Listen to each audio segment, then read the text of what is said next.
Hola, ¿qué tal? Soy Pilar Bellés desde Castellón, España, y quisiera agradecer a Casa Ella, a la Zagaglia y a los organizadores de esta feria esta oportunidad de estar con todos ustedes. Hoy les hablaré de la trágica historia de amor entre Pedro I e Inés de Castro, la reina que, según el mito, fue coronada después de muerta. Como se imaginarán, esta historia de amor tiene unos toques de macabros que la hace un tanto especial. Dos amantes que injustamente fueron separados. Y algunos lo han comparado con Romeo y Julieta en su origen, pero termina de forma muy macabra. Imagina la historia de amor de Shakespeare, pero en una película de terror. Pues esto es lo que les voy a contar. Se han mitificado estos hechos de forma... La historia real que ocurrió de Portugal en la época medieval. El mito de Pedro e Inés tiene ese amor juvenil apasionado y que acaba con la coronación de un cadáver, según el mito. Esto último he de decirles que se ha mitificado, que la verdad es mucho más sencilla, pero ustedes opinen, yo se lo cuento.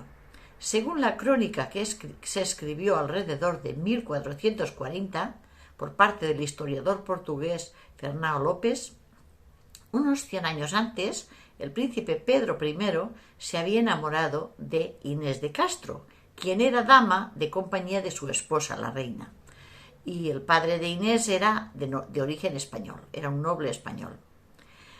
Como era habitual en la época, el padre de Pedro, el rey portugués, Alfonso IV, no aprobó aquel amor en absoluto y mandó exiliar a Inés. Pero en esto que murió la esposa, la reina, e Inés de Castro volvió a Portugal y reprendieron el amor, del cual nacieron 4 hijos.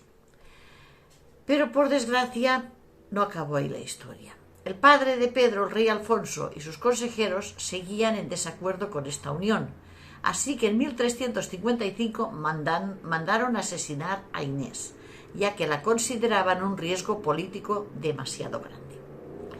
Inés fue enterrada en la ciudad de Coimbra mientras Pedro juraba vengarse.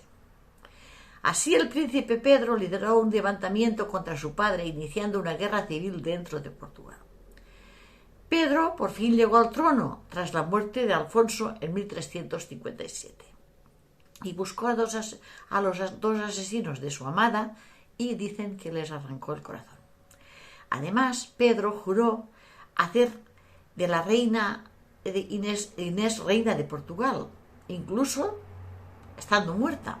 Así que en 1360, varios años después de su asesinato, desenterró el cuerpo en descomposición de Inés y lo llevó en procesión desde Coimbra hasta Alcobaça, donde fue enterrado en forma regia, para poder descansar siempre frente a ella. Y a partir de ahí ha nacido el mito. La mitología le siguió añadiendo elementos macabros a esta historia, esta triste historia de amor, y se ha escrito mucho sobre ella. Poco a poco la leyenda se transformó en un mito ampliamente relatado que se volvió cada vez más oscura, y el inquietante final de la historia se amplió para incluir una visión más literal que dice que incluso llegaron a coronar la reina muerta. Y la primera adaptación de la obra fue en 1577 por Inés Laureada, del dramaturgo español Jerónimo Bermúdez, de la que Inés no solo era trasladada a la nueva tumba, sino que su cadáver era coronado en la ceremonia. También encontró en la ópera una nueva forma, la representación de la historia en novelas, pinturas, teatro, todo tipo de artes escénicas. Así que el amor y la devoción por la inocencia y la justicia, la política, la guerra, la locura, la obsesión, la muerte, el dolor, la feminidad y la masculinidad, ahí entran todos los temas, y es realmente difícil comprender lo hondo que ha llegado a calar esta historia en Portugal. Estará en la memoria colectiva siempre, la memoria de los escolares portugueses, ya que conocen la historia en cuarto o quinto curso, y a lo largo de los siglos XVII y XVIII Pedro e Inés se abrieron paso también en el viejo continente, y su amor condenado sirvió de base a muchas óperas en italiano, en inglés, en alemán y en todas las lenguas.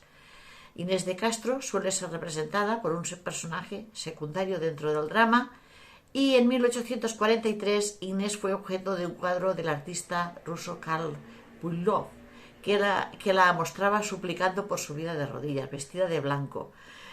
Incluso en cuentos infantiles, en la cultura del siglo XX, se la describe como alguien que es hermosa, pero que bueno, estamos en otra época. Entonces, para darle un poquito de ilusión a esta historia, voy a leerles un poema. Mito con sonrisa de inocencia. Mujer mito con sonrisa de inocencia, mostré al mundo injusticias por amor, muerta por amar, libre sin ataduras, por dar rienda suelta a mi corazón. El mundo entero admirará este aura, mis suspiros sinceros por aquel amor. Me sacaron de la tumba para ser reina, el futuro que no tuvimos y se perdió. Una nueva estela brotó en el universo, con mi muerte mito de sonrisa inocente, el yugo de las mujeres que elegimos ser libres, lejos de las riendas del forzado matrimonio. Nuestros deseos de amor ardiente, temerosos y sutiles, lograron aflorar, verdad, ante un mundo prepotente. Los cambios acababan de empezar. Bueno, pues muchísimas gracias, un abrazo y nos vemos en la Feria de Portugal. Hasta pronto.